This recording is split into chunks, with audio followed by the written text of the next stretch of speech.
This is an international podcast transmission. Is anyone out there?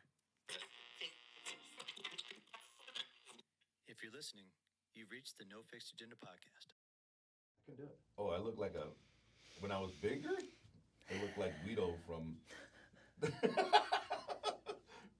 from the mafia, bro. Yeah. And when I was thinner, I just looked sexy as fuck. Fair enough.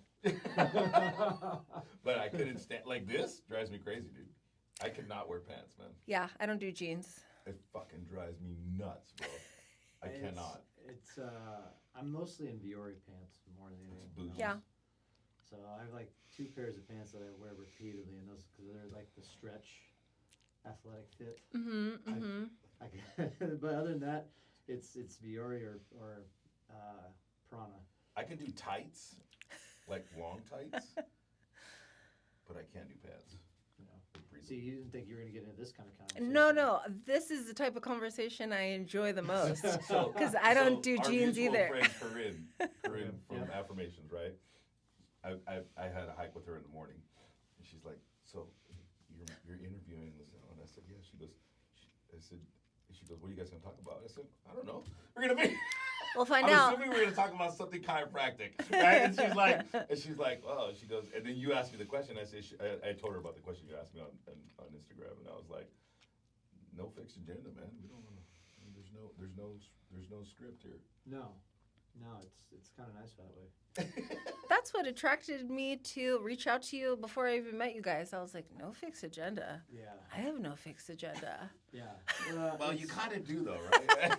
It's Baselines. when the idea came about, and Omar and I started talking about, or when I brought the idea of a podcast to Omar, it is in that mindset of I don't really want to have a conversation point that we always have to talk about. Right. This is my second podcast. My first podcast is all based on the trail running industry.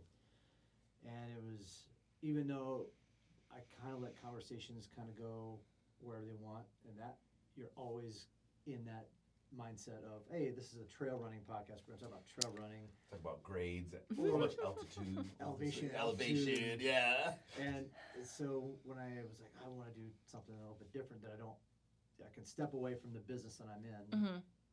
And I just want to have conversations with all different types of people, with all different types of like areas of interest that could happen. And then we bring in 1 or 2 people, and it's like, oh, we thought the conversation was going to be geared toward what the interest is or what the business is about, and the next thing we know, it's all about something else, right? And Totally. We've had a lot of conversations like that, and I think it keeps us interested and engaged in continue to do the podcast and wanting to learn from other people and have those conversations. And we've been really lucky that everybody who's come in has kind of been that same mentality of, oh, let's just see what happens.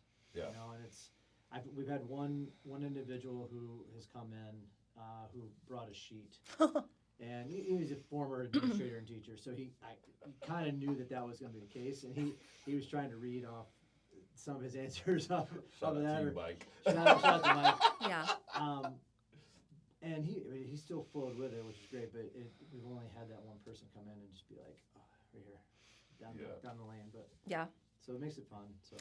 In his defense, though, he was talking about something extremely serious. Well, at that point, we were talking about education. Yeah. Mm-hmm. Oh, yeah. But he also brought it in. He also brought it in for. He did, but he was a little bit more off script. Oh, 100.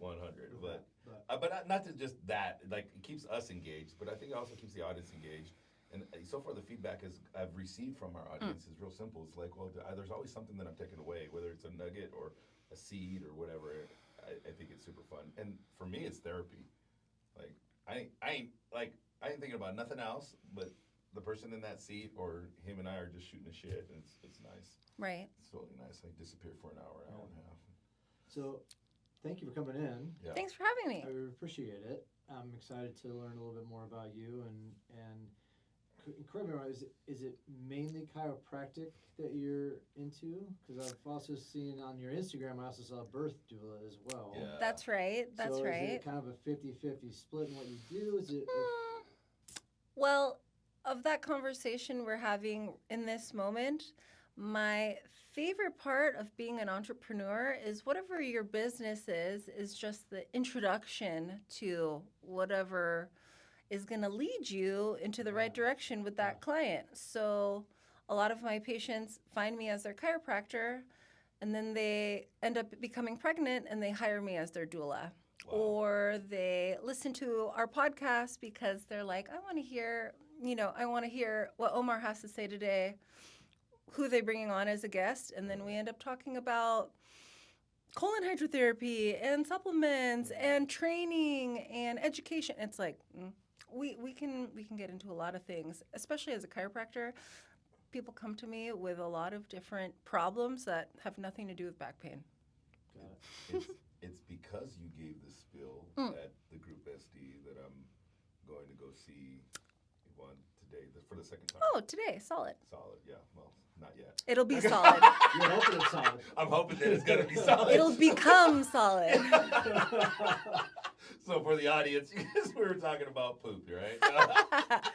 Yeah, Which we decided yesterday that Omar wants to do an episode just on his experience, on his colonic experience. So. 100%. Right? The Yes. world needs to know. The world needs to know, and men need to know. People who just don't want to ask, they need to know. You know how I know he and I talk about topics that we want to bring in or people we want to speak to, and it's like I'll post something on my Instagram page, and usually I'll get like 10, 20, 25 responses. They're like, oh my God, I needed more information. I go, bro, we need to do a whole thing on health and wellness. I want to do Well, I think everybody wants to know about my insides, bro. Yeah. And what comes out of me. Your insides are probably very similar to 50% of the people listening. 100%. Yeah. See? Yeah. Well, yeah. I told him I get the whole entire poop conversation. I get it. I get the health aspect of it. Is it one of my favorite topics? No. I don't know, man. I'm just not into it as far as that. Listen, hearing what comes out of his body. I understand the health benefits of it. I'm actually having my So you're first? yeah. I'm having The 50-year-old visit? yeah. He can't even say it right I'm now. having a colonoscopy, He's traumatized right in now. a couple months or a couple weeks actually. Couple of weeks. Okay. Yeah, couple weeks, so we'll see what happens. So It's okay, dude. Good for you. Fine. Proactive. They're lowering the age limit for getting your first colonoscopy. they should, I think. Yeah, they're bringing it down to, I think, 31. What? Yeah, I heard that the other day. No. Mm-hmm. Yeah. I did not know Well, it that. used to be 50. Right. And then they dropped it to 40, I think, right? And then I think or in that area, I think they dropped it again in that 30. Yep. Well, when you guys gave the demonstration at the Group SD, when you started about IBS and all this, I have all those symptoms. So I've been getting colonoscopies since when I was in my mid-30s, right? And so his wife works in the medical field, and so we were talking about it, and our mutual friend, Sai, shout out, come on now. Like we were talking about like the importance of it and how doing it. So when you guys gave the thing, I was like, I have all those symptoms, man. I have IBS, I have diverticulitis, I have all these other things that I got going on, and my energy level is shit right now. I blame it on my age. Jeff thinks it's because I'm an addict and I like to do things like just to add on to my life. Could be, I don't know, but I'll know at the end of the third session, man. Exactly. And we can talk all about it. I mean, I will have questions for you at that Will point you? in time. Yes. I will want to know about it, and I will ask the appropriate questions that needs to know. Yeah. Just like NBC, the more you know. The more you know. And now NBC. We thought about getting his and his like dual colonics together. Dueling colonics. Dueling or duel? Dual. No, not dueling, please. I think it'd be funnier if it was dueling. Yeah.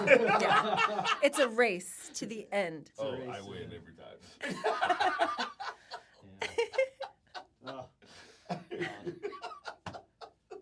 It's gonna be That's a separate conversation. Yeah. Chiropractic. I have never been Yeah, to. I'm gonna shift it because let's this is get- getting too deep. We're letting out too much information about the episode in a few weeks. All we right? got off road. Let's get back up on the highway. High road. here. Yeah, high road. We're not underground anymore.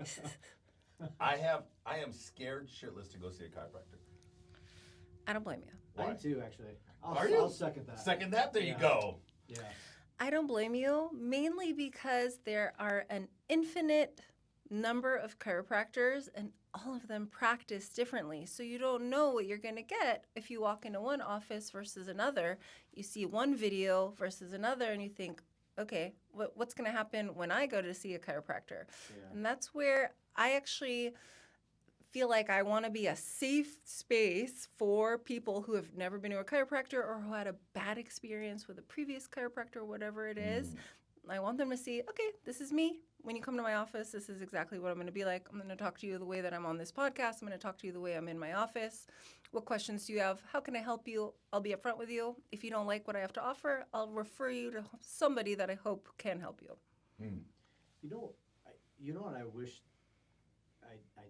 I think it's the hard thing is to see the videos of it. Right. Dude, That's Dude. what freaks me out. for sure. Like, am I gonna end in a wheelchair? If I never saw a video of somebody getting a chiropractic, like An something adjustment. done, an adjustment done, I'd probably be like, all right, I'll try it out. What freaks me out is when you see somebody like adjust the neck and all of a The sudden it's just like, twitching your fucking. it's like, oh, God. Also, That trips me out. like 50% of these videos nowadays are not chiropractors doing those adjustment. techniques. I'm not shocked by that. It pisses me off actually when I'll often go to those videos and then I'll look at who reposted it and go to the originator and they're in maybe another country, not a chiropractor, or maybe a different type of practitioner that does some adjustments here or there, and they just like harped on that bandwagon of I'm going to record this and I'm going to make 1 million new followers with these adjusting videos, and they're not even chiropractors. And one of my best friends and lots of my very good friends who are chiropractors, they became really Instagram famous with, putting a microphone on their patient and then doing the adjustment, and it's super loud and yada yada. And I remember one of my best friends was like, you need to do this in like 2015. He was like, you need to get a little microphone for your adjustments so that you can hear the audible and people are going to follow you on Instagram. And I was like, I don't think the patient wants that. I don't think the patient wants to be broadcasted maybe in a vulnerable position. And not to mention, not every adjustment is going to look like that. So, you're almost like setting people up to come to your business thinking they know exactly what they need and exactly what's going to happen. And it's like, what if they don't need any of those things?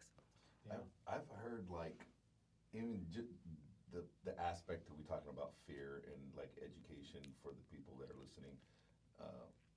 That is my biggest fear, right? It's like you're cracking my neck, right?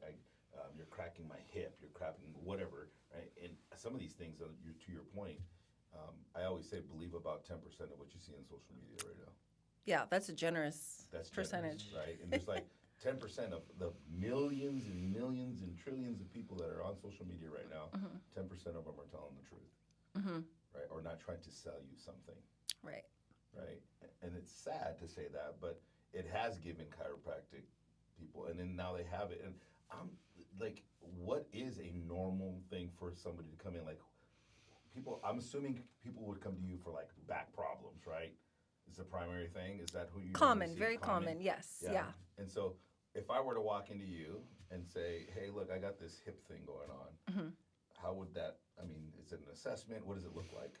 So what I'm looking for as a chiropractor, they're called subluxations. So think of a dislocation in your shoulder. That's one huge movement, but a subluxation is smaller, and it's small and small over time. So let's say you've been squatting for 25 years, your hip shifted just a little bit, subluxated a little bit more, and then you went on that hike and it subluxated a little bit more. Now that position is not quite as stable as it used to be. So what adjustments do is pushes it back to the center. But there's so many different techniques on how to do that. So for example, yesterday, I had a woman come to my office who she's been going to a chiropractor for 15 years. And he had this one particular technique. And it was for her neck. She had a big car accident in the 90s. And after 15 years, she was like, okay, with that chiropractor, what he's doing is not helping me. I'm going to try somebody else. So she just gave me a shot.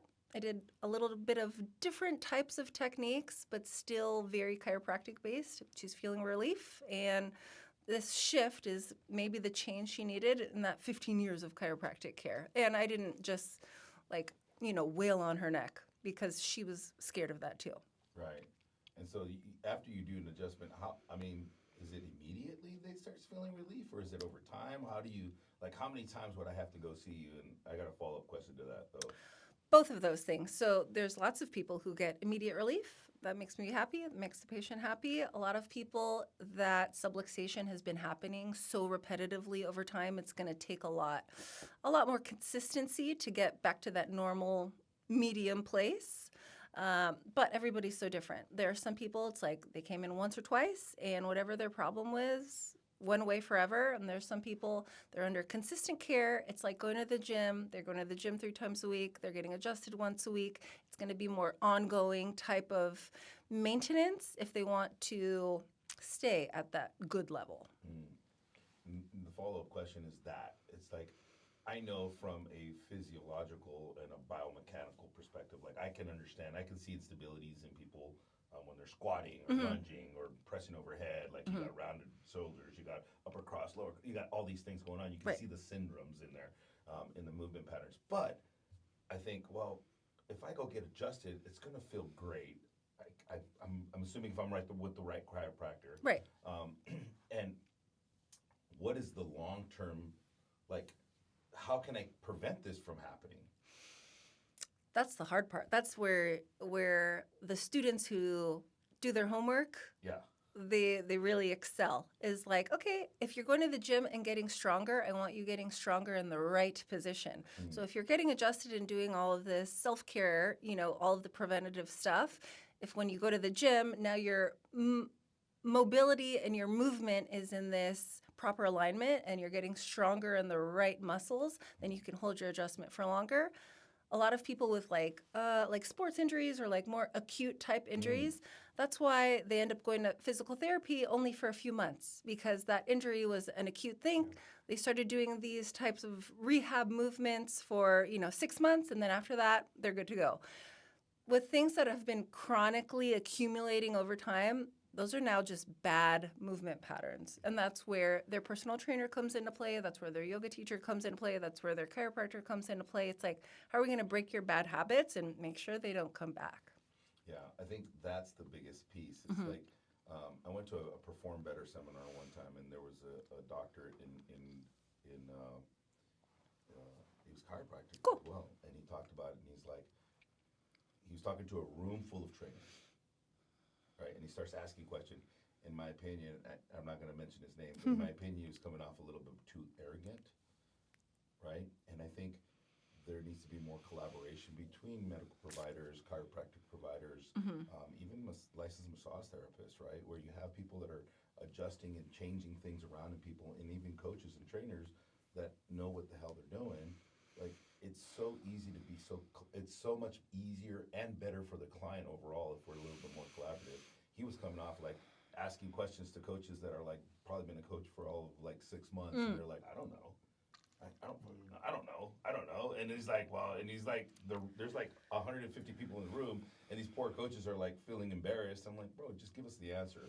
Like, we're here to learn, right? And so I think that's where, like, for me as a coach, is that it's like, I don't want to make you strong if you can't even fucking put your hand over head.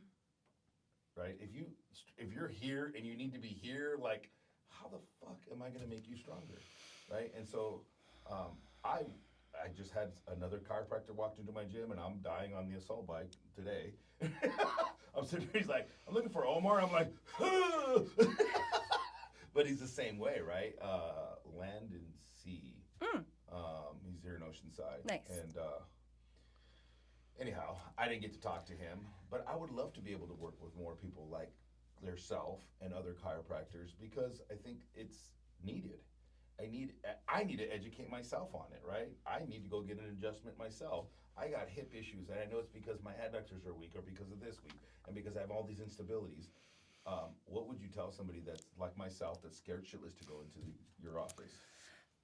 I appreciate the collaboration, and even as an expert in your field, expert in my field, I still don't want to be the smartest person in a room. So Absolutely. I'm Ooh. constantly trying to find other people. Like, how can we collaborate? If we all have the same client, how can we all have the same mission for this client and not just think like, oh, that's my competitor there.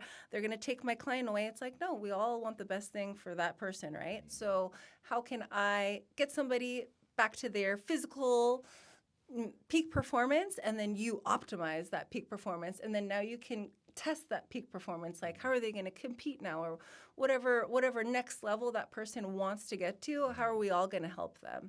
But where the collaborations that I look for are people who I trust because I have seen them myself. There's a lot of gyms and Pilates studios and yoga studios where I personally want to be a member because I want to see how can I improve so I can send somebody to that gym or send somebody to that massage therapist. It's like, how did they help me? Okay, I have this other client has a similar problem. Now you can help them too. Love that. So, kind of come back to what I think both of you have kind of spoken about it a little bit. For somebody who has not been to one again, and who's kind of scared to, I guess the one thing that I've always heard, and I mean, this is all hearsay or Go for it. Go for it. whatever it is, right? Like, Come on, baby. and one of the things that's probably scared me too is like, hey, once you go to a chiropractor, you're stuck going to a chiropractor forever. and you're always You're gonna on have the to teat. you're always gonna have to get adjusted. Yeah. And so I understand that if you get adjusted correctly, you probably don't have to, and if you get adjusted incorrectly, you're probably stuck. Like, what's the mindset with something like that for from somebody who is maybe listening or somebody who's sitting right here that is kind of worried about that? Like, if I go in and get adjusted one time, like, I don't really have to. I don't have to go see you every month. Yeah, I don't want to every get week. stuck in seeing you every month. think- Like, Right. If I don't feel like I I need have a it. feeling she's going to answer, but go ahead. I feel ya. And my mindset on that is you don't have to do anything you don't want to do. That's true. Yeah. There are these business models, and I'll just like remove chiropractic from the equation. Yeah. Let's pretend you want to buy and let's take gyms out of the equation too. Let's pretend you want to buy a car. Are you going to lease it for 2 years, or are you buying it and you're just going to keep making payments until that thing is paid off, and then what? Keep it? Or are you going to buy a new car?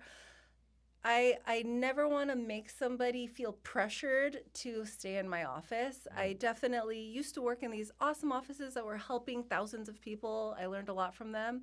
But we would sell a package, and that package was quite large. And so it was like, okay, you're already feeling better, you're already moving better, things are working well for you, but I'm going to keep seeing you 3 times a week for the You next gotta give 9 these months. micro-adjustments, you got to keep coming back, all this other stuff. Not that they wouldn't benefit from it, but it was like, what if they moved? Or what if they had some type of financial hardship or whatever it may be?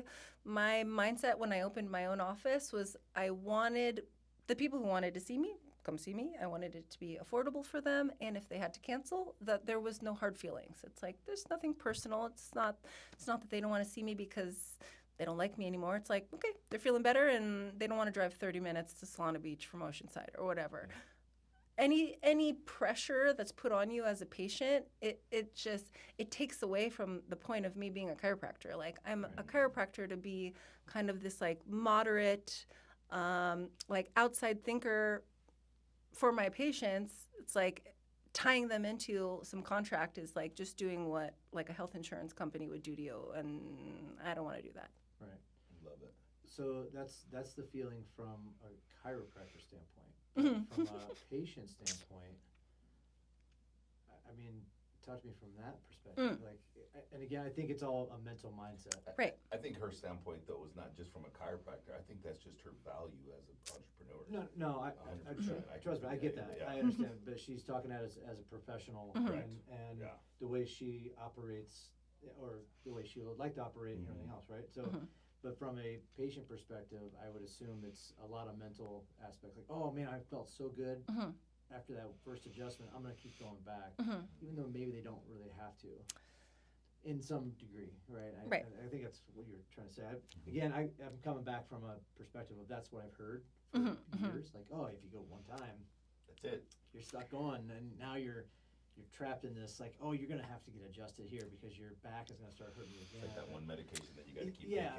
So it's kind of weird. And I know that that's not the case, but it's kind of one of those things. We're having this conversation. I want to bring this stuff up that, because if I'm thinking it. Other people are thinking. Absolutely. Definitely. The other thing that I think is quite interesting that I don't understand, that I hope you can help me out with, is I don't really understand, and I bring this up because a friend of mine used to take her little girl, no more than 4 years old, to a chiropractor. Good Lord.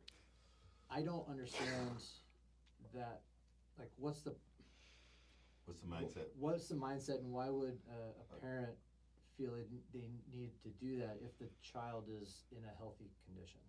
Okay, good question, both of them. Yeah. So first I'll answer from a patient standpoint, like if you start going to the chiropractor, are you going to have to keep going forever? So the answer is no, but what do you want to do? So it goes back to that, you don't have to do anything you don't want to do. What do you want to do? Right. It's like you have a full sleeve. Do you want to get another tattoo? If you do, you're going to start. You got a whole nother arm over there to start that other full sleeve. Naked, bro. Yeah. It's like, when you drink that first cup of coffee in the morning, you're like, all right, let's go. I'm going to break into this day. And you're like, I'm going to get a second cup of coffee. Yeah. It's like you want to ride what feels good to you. And as a consumer, as a patient, I like to do things that make me feel good. I will tell you, there were certain injuries that I had before becoming a chiropractor that I legitimately only went to the chiropractor a handful of times and they went away forever. And they were so powerful to me that I became a chiropractor. And so now I get adjusted, yes, very, very regularly for many years now. But had I just been that patient and never went back, I would have still been a happy customer. And I would have said, 10 years ago, I went to a chiropractor who fixed my neck. And hopefully 10 years later, I'd still be in that good condition. Yeah. But that was me. For kids, so I actually do see a good number of kids in my office. And I'll tell you the number one reason, kind of circling back to our introduction conversation, is constipation. So lots, yes. You're blowing my mind. Go ahead. If I were to say, probably 60% of my under 16-year-old patients, so age literally like 2 to maybe 14 years old, the reasons their parents sought out a chiropractor, myself, was because their kid was not going number 2 without laxatives and Miralax and medications, and they were like, what the heck else can we do? And obviously kids don't have the same type of attention span. They don't want to be sitting in an hour long something or other. Chiropractic is just a few minutes to get adjusted. And the reason why a young kid would now start be able to go to the bathroom better after getting adjusted is because the nerves that go to their stomach are in their low back. So the same nerves that go to an adult's stomach starts in their low back. One of the very common things of irritable bowel syndrome, diverticulitis, those types of things, constipation, whatever it may be, is an impingement of a disc in their lumbars. And then that nerve goes to their gut, that nerve goes to their stomach, it goes to their, rectum, wherever it may be. Same for a kid. And a kid doesn't have low back pain. A kid doesn't have sciatica. An adult may have sciatica, and it leads to this digestion motility problem. But in a kid, they don't have a disc herniation, but they do have a nerve irritation from their low back, maybe just from like falling off the slide, sliding down the stairs, whatever they want to do. Kids are rough, especially on their butt. They're always like falling down on their butt. They think it's so fun. Or like jumping on the trampoline. that same kind of movement that's like irritating one of the nerves in a little kid can be alleviated with a chiropractic adjustment. And kids don't have to get adjusted very often because their body is healing much faster. Okay, that makes me feel so much better. What in the world? My mind is being blown right now. Dude. I don't even know how to That's the thing. I got so many questions. Figure out. But go ahead. When our friend was taking their daughter there, we never really asked the question because it's personal. I don't have kids, so I'm not gonna judge. I got 6 of them, bro, so I can ask all the questions, I know, bro. but I am not gonna judge the way people raise their kids because I don't have. Because you don't understand it, right? So I never asked the question, but it was kind of my wife and I was like, this is kind of weird. Like, why would you take your 4-year-old to a chiropractor? And now that makes a lot more sense. Like if you got somebody who's very active as a youth and can't. The great majority of kids are, but Well, they are. But if you have that impingement and can't go to the bathroom, then I totally get it. That makes a whole world of sense now. So yeah. I'm just like, wow. I'm like, you're gonna crack my back and I'm gonna poop, bro. Wait till you get to the bathroom. Yeah. And so like that whole aspect, you just blown my mind. I never thought about it. But do you see kids that don't have that issue? And do you have people that bring their kids in on a regular basis for other things? Yes, and typically pediatric chiropractic is becoming more and more popular, and I appreciate the wellness mindset those parents have. But most of the time, the parents saw some type of issue that was happening with the kid, and they didn't necessarily want to medicate or do some type of surgery for that person. And they were like, where can I look? Where can I look for a natural remedy? It's like chiropractic is a very easy, very gentle, natural remedy for a lot of these experiences that kids are getting, and it's like it doesn't have to turn into a big massive problem. It doesn't have to become like my kid is sick, hopefully whatever problem they were having, the root of it was coming from their spine. Chiropractic adjustments, super gentle on the kid, maybe will alleviate it, and it never turns into that sickness disease type of mindset. I've always thought too that getting adjusted as somebody who hasn't fully developed yet, with joints and everything else, it would have an impact on that to like maybe bad, maybe good. I don't like how does that from that mentality? Good question. You're right. Their bones don't fully ossify until they're 22 years old. Yeah. So a pediatric adjustment, super gentle. Like honestly, it's not the same technique as what you're thinking of as an adult. There's different tools that you can use, and I'll just give an example.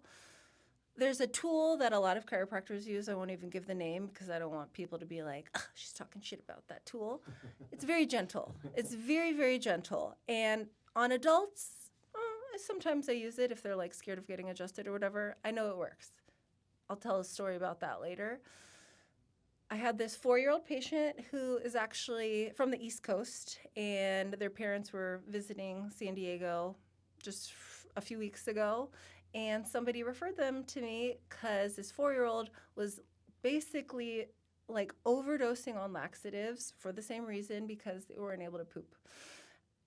I adjusted that kid 2 times with this very gentle technique, this very gentle tool, and the parents on the East Coast are texting me being like, our kid is pooping, it's awesome, how can I find a chiropractor like you in Boston? And it's like, it's not that I'm not this like healer, it's not that technique is like the most amazing thing in the world. It's just that we relieved a little bit of pressure from that nerve that was probably going to that kid's gut, and now that kid's pooping on his own. It's like, what a good vacation. Good thing you came to San Diego. I came back, unloaded my shoes. Like, dude, yeah, wow. Yeah. Nice little winter break for you. Yeah. That's interesting. I would have never thought of chiropractic work as a intestinal. So let's rewind everything here. What got you into chiropractic? What got you into getting into chiropractic? Are you from California, San Diego area? Yes. Okay. From San Diego, I went to Westview High School, graduated in 2006, I should have bought a house in Carmel Valley when it was You should've, affordable, yeah. but I was so stupid. I went to college instead. And such a dumb idea. Oh, God. But in college, I went to college out of state. I played tennis. I had a full scholarship. I was an athlete. Yeah, I had lots of aches and pains, and I was like, whatever. I'm an athlete. This is what you have. This is how you pay. This is how you get to this point. This is the grind. Pain is an absolute when it comes to college or collegiate or professional sports. Yeah. That doesn't have to be the case. I went to college, didn't get any athletic training care because tennis does not pay the bills for a D1 college.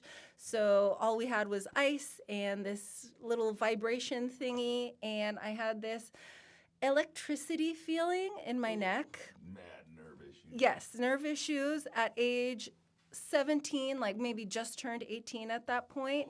And I just remember thinking like, okay, this is the start of the rest of my life. I'm going to have this pain for the rest of my life. And thank God at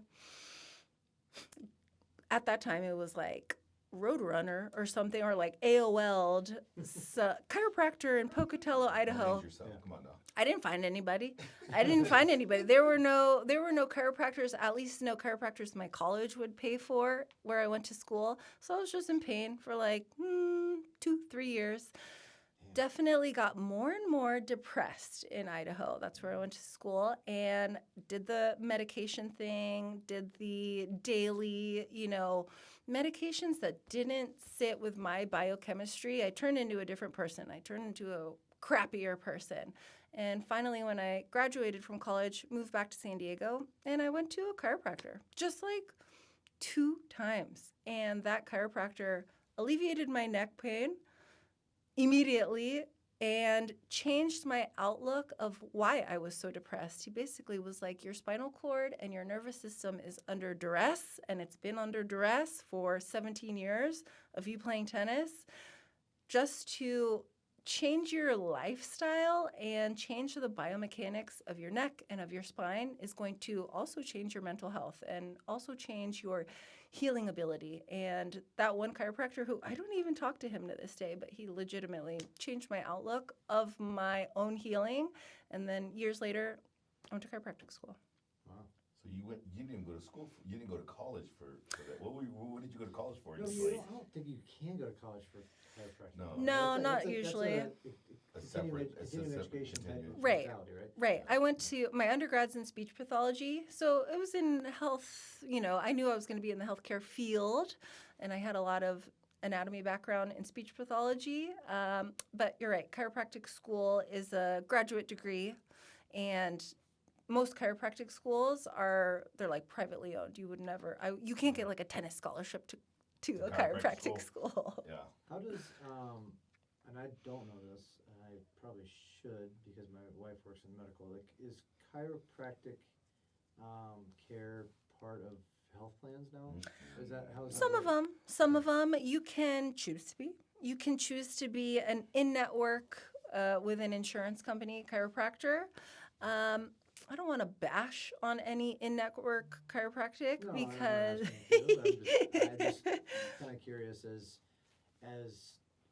health plans continue to rise as far as price points and stuff, Provide less. And provide less. Yes. And there's it's kind of weird how some things are completely like excluded. Right. And some of the most random things are added in. It's Right.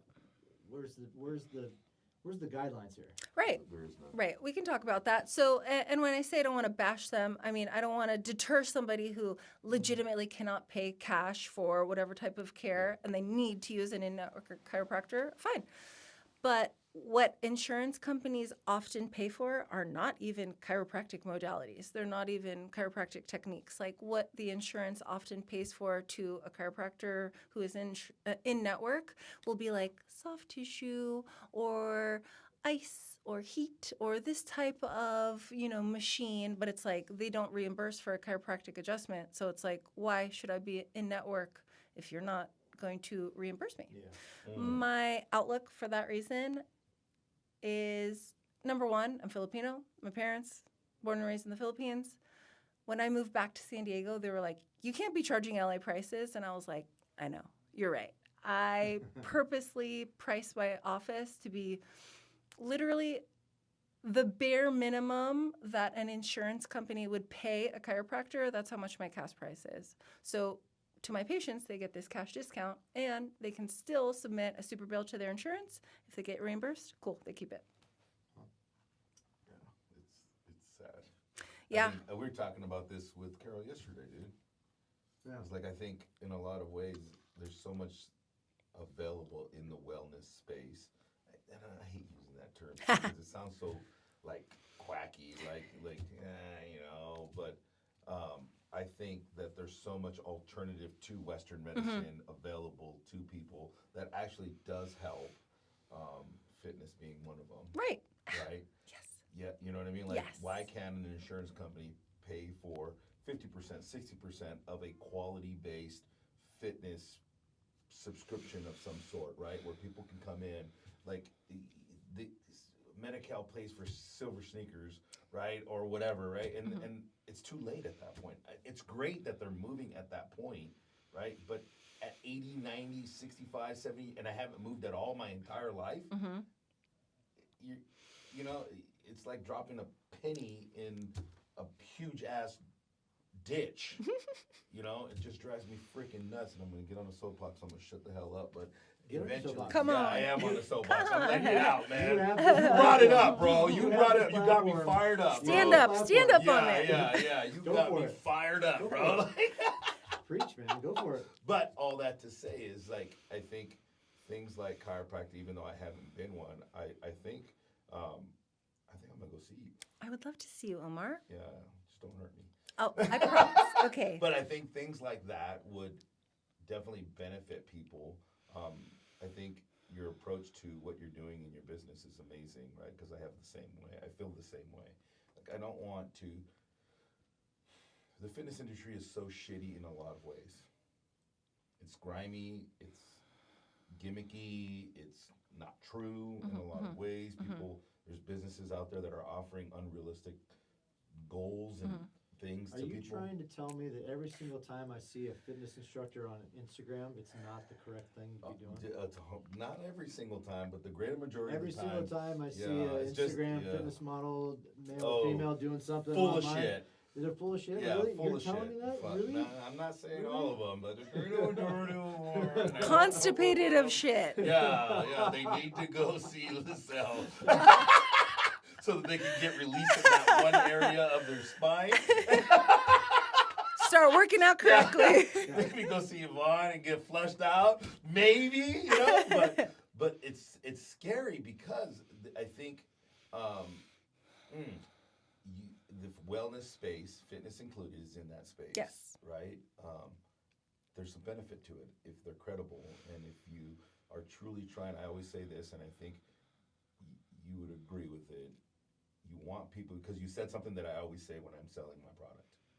I don't want people that don't want to be here, right? And I think people, I tell all this to all of my clients, like, I'm trying to put myself out of a job. Like, what do you mean? You don't want me to come and see you anymore? I said, not that I don't want you to be here, right? But if I have to continuously show you how to do a freaking squat or watch you squat, then what the fuck am I doing? You know what I mean? What am I doing? Like, Jeff's the exception because he just likes to hang around with me. But Yes. yeah, Yes. see? Short answer. So- Yeah. but like to that point, I think the wellness space, if a lot of people took that approach in their business, I think insurance companies may be more apt to use that. I mean, and also if insurance companies were stop trying to be fucking banks, like, give me a fucking break, I think the world would be a lot better place, right? When they knew people like Lisel to come in and help them out, poop or feel pain, or I'm actually going to refer one of my good friends who's having a struggle with her shoulder and her trap issue, and that she's seen several chiropractors for and has not been able to get it fixed, right? And so, but first I'm going to see you so that I can kind of. I would love And that. so I think to finish my point, I think if the wellness space and if in the insurance companies were to be able to offer some of these qualified services that actually do fucking work instead of pushing a pill, I think the world would be a lot better place. And I think our obesity epidemic would be a lot better. I think people would have realistic expectation when it comes to fitness, chiropractic, licensed massage therapy, colon hydrotherapy, like all these things that are available to people. I think it'd just be a better place. We're lucky to be business front and patient front, client front. We're often the first people that a person seeks out in whatever their issue is. So they may walk into your gym because they're like, I'm feeling kind of lonely. Also, I definitely have these achy joints. I heard that working out could maybe help me a little bit. And then as they start working out, they're like, wow, okay, I actually do feel better in my mind. I'm happier meeting all these cool people. I still definitely have some achy joints. What can I do now? Oh, maybe I should try that massage thing. Maybe I should try that chiropractic thing. By the time they get to the chiropractor, next time they go to a yoga studio, whatever it is, it's like, hey, now I have this positive outlook, this growth mindset. What else can I do? Maybe now I'm going to do a competition and I'm going to test myself, even though I'm 55 years old and was told that I was never going to run a trail ever again. It's like, what brought you into the gym? What brought you into the chiropractor? Because you had back pain? Or because you wanted to learn how to squat, or because you wanted to pick up your kids or drive in your car or maybe play basketball again, whatever. It's like, what was the underlying reason that you found us? And hopefully you find the right person when you're seeking somebody out. Yeah, I think that's the key. And it's so many that in the fitness space, it's jaded in a lot of ways, right? And I hate talking smack. And I've had to check myself in a lot of ways when you talk. I love the fact that you're like, well, some chiropractors are this, but you really didn't talk shit on them. You're just speaking what your experience has been. And I'm the same way when it comes to fitness. I had to check myself because I was like, well, people are going to be like, that's my competitor. I'm like, no. I mean, the last I checked, dude, freaking obesity epidemic went from like 60%. And I think we're at 80% right now in the United States. Last I checked, we got enough business out there for people. And the modalities of just in the fitness space, I'm just speaking fitness. There's so much fitness out there, whether you're doing fucking aerobics, water aerobics at the 24-hour or the Y, or you are clanking and banging barbells in my gym, right? Or you're at a boot camp style workout or a spin class, it doesn't fucking matter. As long as you have a consistent pattern that you are doing, like brushing your fucking teeth, that you're practicing on a daily basis. I see a chiropractor maybe once a quarter, or once a month, once a year, whatever. And this is part of my health and wellness regimen, right? And so I think that's what we need to focus in on as wellness professionals, in my opinion, where even Jeff, like, I admire his community all the time, right? But I think people go to him because of the community and the energy and the event and the venue that he puts together. Like, people are always like, oh, I love Jeff, right? ERS is a great... I'm a lovable guy. Yeah, you are. But and you are. You absolutely are. Like, dude, his last race of the season, he brought up all these people that paid for all of his series, and he's, like, thanking them. Everybody's like, oh, my God. And I'm just looking over, like, admiring, like, that's my boy right there, bro. Yeah, you are a lovable guy.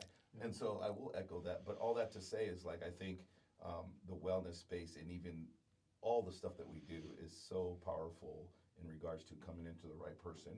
One, if you're listening to this and you're scared like I am to go see a chiropractor, or you're even scared to step in a gym, I always say, there is a gym, there is a chiropractor, there is a race series that is for you, that's going to be a consistent thing that you're going to be able to put in your life that hopefully you'll carry on for the rest of your life.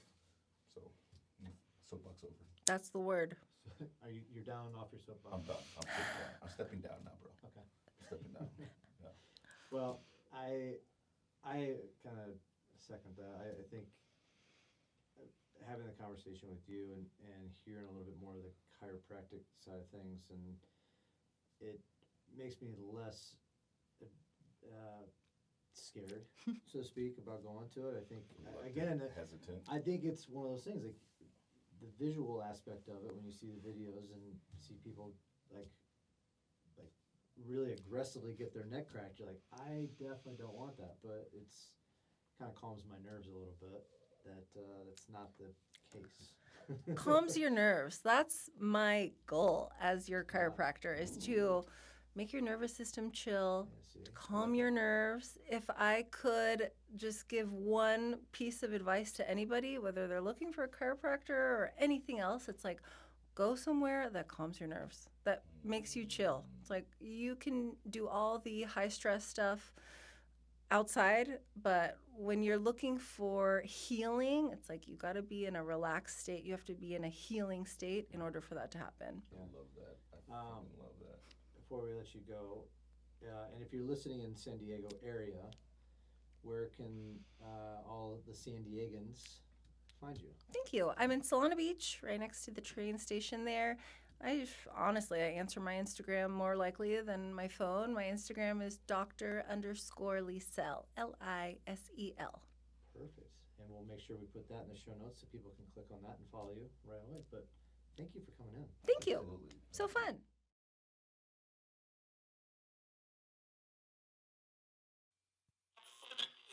This is an international podcast transmission. Is anyone out there? If you're listening, you've reached the No Fixed Agenda podcast.